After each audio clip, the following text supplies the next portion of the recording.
纽西兰政府宣布讲，开放台湾旅客出入境的时阵，会当使用自动通关系统E-Gate，是美国、南韩、澳洲、意大利、德国、新加坡和马来西亚了后的第8个国家。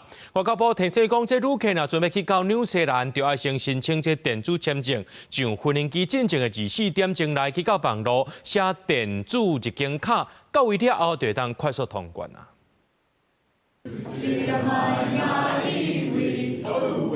进前咱自纽西兰代表处国庆酒会代表欧江安甲11个纽西兰国会议员贵宾做伙唱茉莉歌曲，展现两国友好情谊。欧江安嘛提起两国签署 FTA 以来双边贸易逐年成长，2024年达到25亿纽币，而且台湾已经是纽西兰产品第9大出口市场。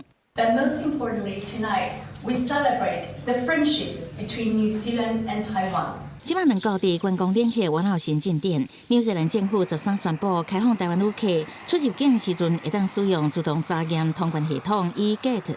这是伫美国、韩国、澳洲、意大利、德国、新加坡加马来西亚了后，第8提供台湾自动通关台语的国家。 这也是台湾跟纽西兰关系友好的表征。我们相信开放以后，两国人民的往来会更便利，各领域的合作也会更密切。 根据观光署的统计，今年1月至7月有1.9万的台湾人去纽西兰，1.2万的纽西兰来台湾。2024甲2023年互相访问的人数差不多有4万至5万人。外交部提醒，咱国旅客去纽西兰爱先申请电子签证，坐飞机进前24点钟内上网络写好，到位的时阵就当快速通关。就是比较方便嘛，而且会觉得他们比较认同我们吧。不一定因为自动通关而去，但是能这样当然是最好。入境那种感觉。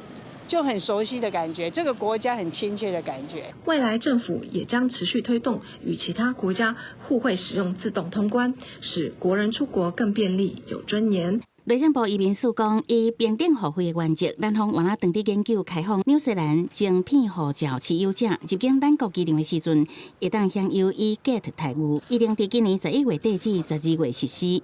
记者采访报道。